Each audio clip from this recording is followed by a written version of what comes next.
ओम नमः शिवाय। मैं हूं ज्योतिर्विद पंडित दीपक दुबे और उपस्थित हूं आपके साथ 2026 के सारांश स्वरूप राशिफल लेकर के। लगभग सभी विषयों पर एक एक जो है वो सारांश दूंगा कि किस प्रकार की संभावना जो है 2026 आपके लिए बना रहा है।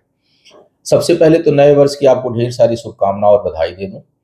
और दूसरा, जो नए दर्शक हैं उनको बताऊं कि जो यह मेरा राशिफल है यह लग्न राशि पर आधारित है। इसके लिए आप चंद्र राशि, नामाक्षर या सूर्य राशि इत्यादि को आधार ना माने, बल्कि अपने लग्न राशि को आधार माने।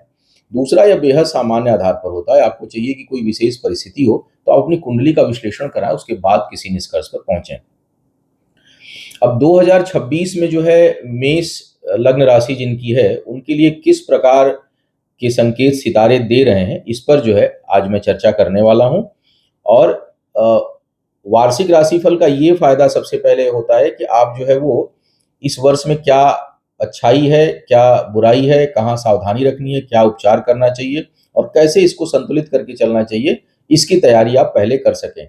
वैसे तो मैं हर सप्ताह राशिफल देता हूँ साप्ताहिक, लेकिन एक सारांश, वर्ष आ रहा है नया, तो वर्ष में कौन कौन सा क्षेत्र है जो आपके लिए सुखद है और कौन सा ऐसा क्षेत्र है जहां सावधानी रखनी चाहिए, इस पर बात कर लेते हैं।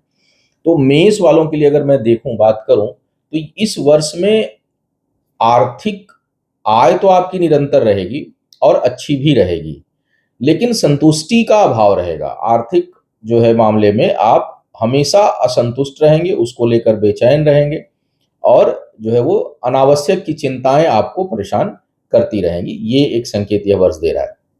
धन रहेगा लेकिन संतुष्टि का अभाव रहेगा। कार्य व्यापार से संबंधित जो अगर यात्राएं हैं, महत्वपूर्ण यात्राएं होंगी, वो सामान्यतः जो है वो सार्थक सिद्ध होंगी और उसमें आपको उपलब्धियां हासिल होंगी। स्थान परिवर्तन भी अगर होता है तो वो भी आपके लिए लाभकारी रहेगा। ये सामान्य वर्षफल मैं आपको बता रहा हूं। यह वर्ष धन और स्थायी संपत्ति के लिए बेहद जो है वो सहयोगी है। स्थायी संपत्ति का मतलब जमीन जायदाद खरीदना, उससे संबंधित कोई कार्य हो, तो उसके लिए यह वर्ष बेहद जो है वो सहयोगी है। और जमीन, फ्लैट, भूमि रहने के लिए या व्यापार के दृष्टिकोण से खरीदने का योग इस वर्ष आपके लिए बहुत प्रमुखता से बन रहा है। तो अगर उसकी तैयारी अगर आप पहले से किए हुए हैं तो इसके लिए आपको प्रसन्न होना चाहिए कि जो है ग्रह गोचर सहयोगी हैं। वैवाहिक जीवन के मामले में अगर मैं बात करूं तो यह वर्ष सामान्य सहयोगी है। ना कोई बहुत बुरा प्रभाव है, ना कोई बहुत अच्छा है। गोचर में ग्रहों की स्थिति देख करके जब प्लानिंग करनी होगी तो उस समय का मुहूर्त तात्कालिक देख करके आप प्लान कर सकते हैं। तो कोई नकारात्मक जो है वो क्षेत्र, विवाह के लिए कोई नकारात्मक जो है सितारा नहीं है आपके लिए, ना ही कोई संकेत दिखाई दे रहा है। इस वर्ष आपके घर परिवार में कोई शुभ कार्य संपन्न हो, कोई मांगलिक कार्य संपन्न हो, इसकी प्रबल संभावना जो है वो बनी हुई है। ये एक बहुत अच्छी बात दे रही है। कोर्ट कचहरी के जिनके मामले चल रहे हैं, कहीं कोई वाद विवाद है, शत्रु हैं, कोर्ट कचहरी में कोई मामला है, उसके समाप्त होने या उसमें सफलता प्राप्त करने, ये तो प्रेडिक्टेबल उतना नहीं होता क्योंकि लोअर से लेकर के अपर कोर्ट तक लोग जाते हैं, लेकिन फिलहाल ये शत्रु बाधा में कमी यह वर्ष करे और सफलता आपको दिलाए, इसके संकेत बहुत अच्छे हैं। और कहीं कोई धन संपत्ति संबंधी वाद विवाद है तो उसमें सफलता आपको प्राप्त हो, इसकी संभावना भी बनी हुई है। शत्रु और कर से छुटकारा बहुत से लोगों को मिलेगा इस वर्ष में, इसकी अच्छी संभावना दिखाई दे रही है। जो क्षेत्र इस वर्ष सावधानी रखने वाला है या नकारात्मक है वह है शिक्षा का क्षेत्र। अगर आप शिक्षार्थी हैं तो उसमें सफलता के लिए आपको विशेष प्रयास करना होगा, अन्यथा यह वर्ष आपके शिक्षा में बड़ी बाधा का कारक बन सकता है। इसलिए प्रयासों को बढ़ा दें और संतुलित भाव से जो है वो काम आप करें और ध्यान से थोड़ी पढ़ाई लिखाई आप करें। और इसके साथ साथ जो लोग संतान प्राप्ति के इच्छुक हैं, संतान के लिए जो दंपत्ति प्रयास कर रहे हैं इस वर्ष, उनको, उनके लिए शुभ संकेत यह वर्ष नहीं दे रहा है।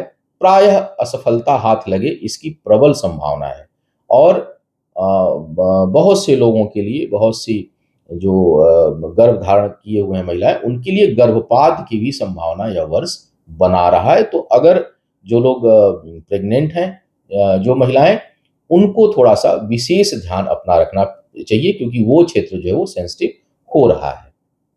सामान्य रूप से कार्य व्यापार शुभता के लिए, मतलब एक संतान प्राप्ति वाला क्षेत्र छोड़ दूं और शिक्षा वाला, तो जनवरी से मार्च, विशेष करके करियर और फाइनेंस वालों के लिए, जनवरी से मार्च और जून से अगस्त तक का सामान्य रूप से समय कुछ अधिक शुभता लिया हुआ होगा। अब इस वर्ष में आपको सावधानी क्या-क्या रखनी है? एक तो बचत के लिए आपको विशेष प्रयास करना होगा। जैसे मैंने कहा कि आय तो है, आय होगी उसको लेके चिंता रहेगी, लेकिन सेविंग जो है वो प्रभावित होगी, बचत उतनी करने में समर्थ नहीं होंगे और व्याकुलता में धन खर्च ना करें। ये जो है आपको सावधानी रखनी है। आय के लिए कुछ लोग असंवैधानिक कदम उठाने के लिए प्रेरित हो सकते हैं, उससे बिल्कुल बचें क्योंकि उसका परिणाम बहुत जल्दी आएगा। कई बार 10-20 साल बाद आता है, लेकिन इस समय अगर कोई आप गलत कार्य कर रहे हैं, धन को बढ़ाने के लिए, धन प्राप्ति के लिए, तो उसका परिणाम बहुत जल्दी मिलेगा, इसलिए उससे बिल्कुल बचने की सलाह दी जाती है। गर्भवती महिलाओं को जैसे मैंने कहा, विशेष सावधानी बरतने की ज़रूरत है। अब उपचार क्या करना चाहिए इस वर्ष में? मैं वैदिक एस्ट्रोलॉजर हूँ, तो पूजा-पाठ ही बताऊँगा या ध्यान मेडिटेशन बताऊँगा, इसका आप ध्यान रखें। एक तो इस वर्ष शनि और केतु के लिए शांति अनुष्ठान आवश्यक है। केतु और शनि से संबंधित आप पूजा अनुष्ठान जो भी कर सकते हैं, करा सकते हैं, आप उसे अवश्य कराएं और हनुमान जी की नियमित पूजा तथा सूर्य की आराधना आपके लिए बहुत ही योगकारी और शुभ फलदायी होगी। तो यह था मेष वालों के लिए 2026 के विभिन्न आयामों पर एक जो है वो नट सेल में मेरी बात। बाकी चर्चा तो पूरे वर्ष हर सप्ताह की होती रहेगी, ग्रह गोचर पर होती रहेगी। कुछ विशेष आप जानना चाहते हो इस वर्ष के लिए तो आप मुझे लिख भेजें। आपका यह वर्ष खूब मंगलकारी हो, खूब शुभ हो, ऐसी भगवान शिव से प्रार्थना करते हुए आपसे विदा लूंगा। पुनः मुलाकात होगी किसी नए विषय पर। तब तक के लिए मुझे आज्ञा दीजिए। ओम नमः शिवाय।